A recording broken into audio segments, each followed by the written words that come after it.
Hey guys, welcome to my first reading check-in for the month of June. Wow, we are not very far into June, but I feel like I'm having a really good reading month so far.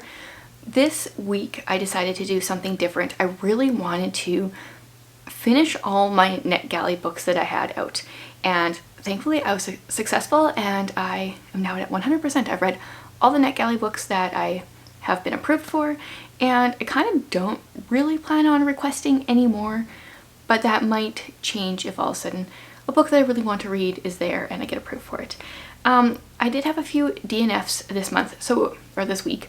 So pretty much all I read was manga and ebooks. So it's a little bit different than my normal wrap-ups.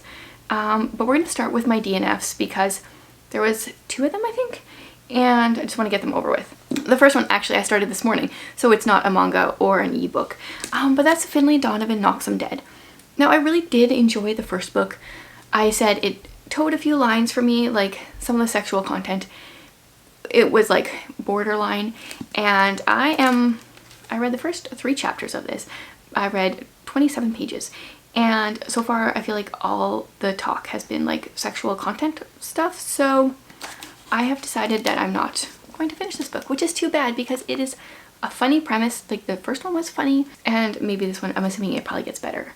There has to actually be some talk about like the mystery behind it yet, but I don't know. I don't feel comfortable recommending this book, so why continue reading it? So unfortunately, that one's a DNF. And then the other book I DNF'd was one from NetGalley, and that is The Woman in the Library. I think this one just came out in May, I want to say. I'm not really sure when all of these come out. Maybe I'll put the dates on the screen because I don't want to look it all up right now. So this one was really interesting. It started out so good.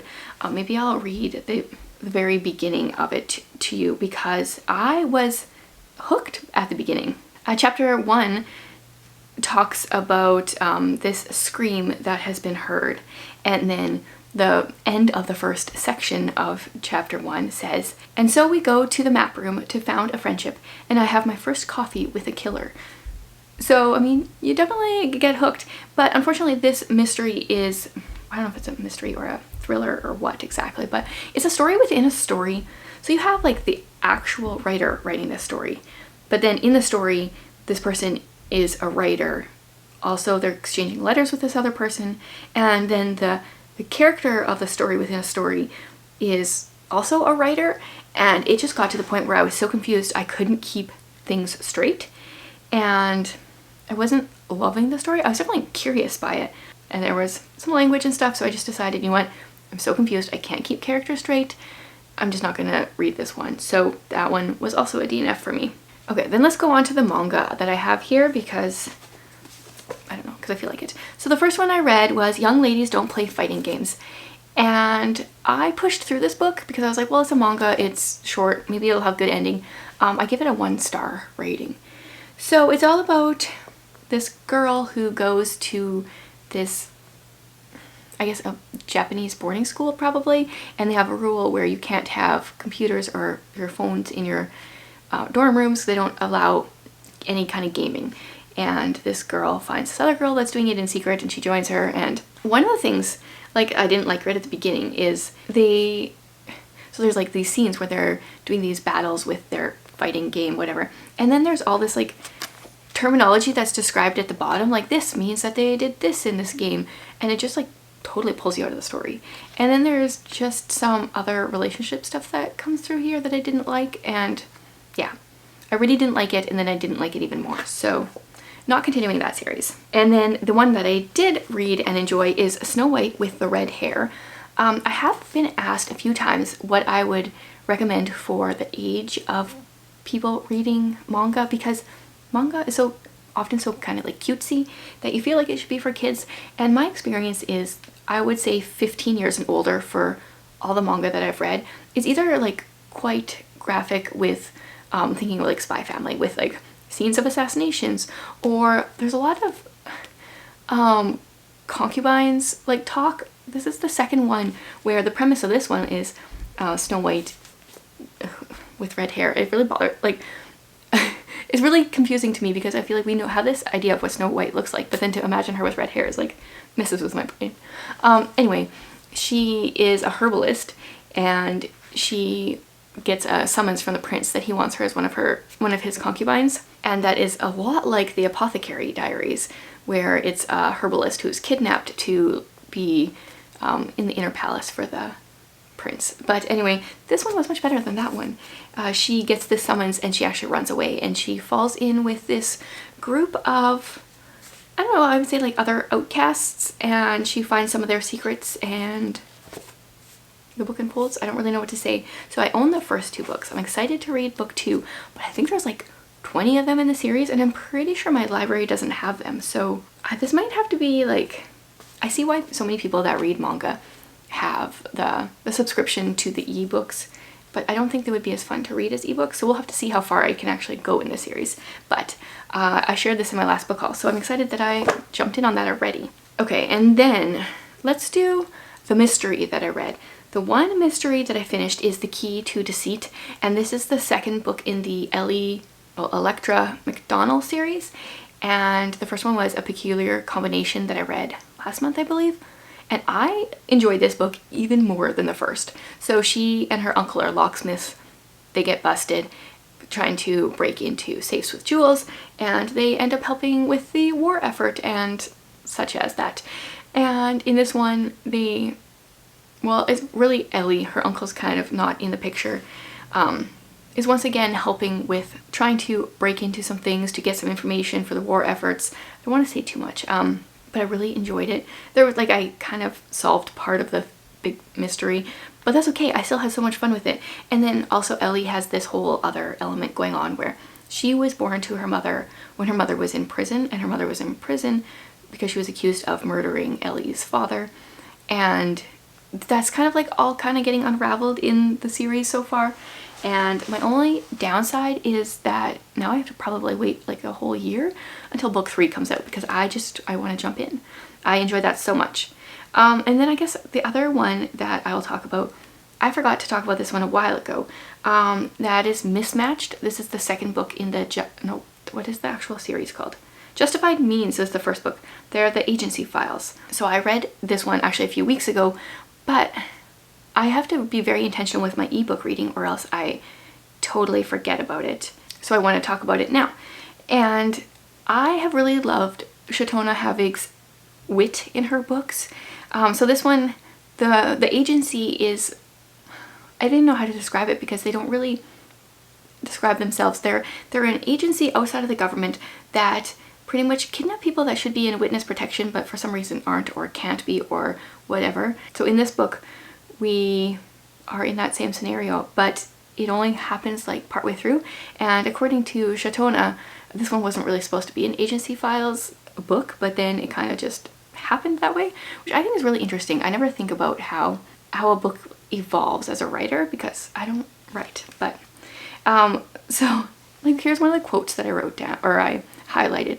It says, okay, so she's getting this turkey or chicken or something ready, and she's rubbing it with a mixture of salt, pepper, and various herbs that now stood proudly in his cupboard, as if they actually believed he'd use them again. The poor misguided things.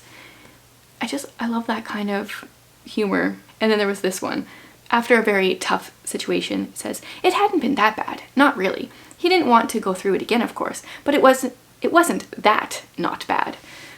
Yeah, I find myself like laughing out loud with a bunch of her lines in her books, so that's always fun.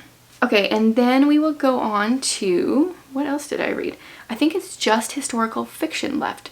I have 2 historical fiction books. This is very confusing to me. I usually like have a stack of physical books, but to do it on a device is so different for me. I have 2 historical fiction books I read. So I was going to read The Surgeon's Daughter because I had that one requested and approved from NetGalley. That one just came out, I think, May 10th. But then I started reading it, I got 10% in, and I realized, oh, this is obviously the second book in a series. So then I have currently have a Kindle Unlimited subscription, and so I got out the first book, which is The Girl in His Shadow.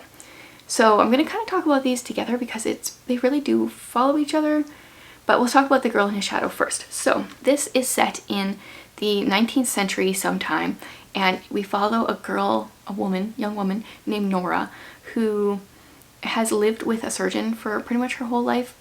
He saved her from cholera back in the day. She continued living with him, and she has slowly picked up different techniques and things, and she's pretty much a surgeon herself. They do a lot of autopsies on dead bodies, and it was fascinating to read about the medical field in the early, well, I don't know, sometime in the 19th century. I don't know exactly when this book takes place. I don't think it ever actually says for sure. It was so fascinating. But I will say this book, and both of them, are not for anyone who considers themselves squeamish at all. The descriptions of amputations and different surgeries is very descriptive, slightly graphic, like not, I mean, it's just telling it how it is, but it's pretty detailed. And also, this is what happened back in the day. There is a little bit of experiments done on animals, mostly mice, some mention of cats, and almost dogs, but mostly just mice. Okay, so Nora is pretty much a surgeon. She helps out kind of in secret because it's illegal for women to, I don't know exactly what it was illegal for. It's illegal for them to become surgeons or to practice or something along those lines. There was one scene where like Nora frowned, trying to decide if he was handsome. He had all his fingers and toes and necessary features. And that just cracked me up because it's like, wow, she like even thinks like a surgeon. She leaned over him. He slept so deeply she could feel the rhythm of his breathing. His eyelids didn't flutter. His arm was as heavy as a corpse's. And I just feel like she would know because she's often doing autopsies on corpses. So she kind of gets found out in this book that she's practicing medicine, kind of, and it's just fascinating. Like so it's written by Audrey Blake, which is a writing duo. One lives in Canada and I believe one lives in the United States. And first of all, that you can even write a book with two different people. Never mind, two different people from two different countries. And they have obviously done their research. There is a lot of real information about the medical field during this time added in, real surgeries, and obviously different things are changed and dates are moved around and things, but it was so interesting. Okay, here is, if you don't like cruelty to animals, not that I like cruelty to animals, but there was kind of like this was one of the instances, and then there's like all the mice experiments, which it's not terrible. The doctor that took her in says, "Do we still have a cat?" Nora shook her head. "I think you took out his lungs a few months ago." "Confound it. There are 2 puppies just arrived," Nora said cautiously. "Excellent. Bring them to my laboratory. I want to test my supply of the gas." "Will it hurt them?" "Quite the opposite." So, yeah, I feel like not everyone would like this because it's pretty detailed and it's got a little bit of animal mentioned, but that is how it was back then, so it is historically accurate. And then, so I give that one 4.5 stars. And then The Surgeon's Daughter is very much the same, but we follow Nora as she's in Italy trying to get her doctorate degree. I didn't enjoy this one as much just for a few of the scenes. She did really well. Yeah, I guess I just really liked the first one, and so comparing them, this one wasn't as good, but I still gave it 4 stars, so I still really did enjoy it. So that is a bit of a different reading wrap up than normal. I don't normally read so many ebooks, especially so much like historical fiction. I'm very excited because The Girl in His Shadow was recommended to me in my Instagram stories the one day when I was looking for recommendations, and so I'm glad I got to read that one and the next book. And that was not World War II historical fiction, and it was very different, and I feel like I learned a ton, so that's exciting. And then we got some good manga and some not so great manga, some DNFs, but overall a really good start to the reading month.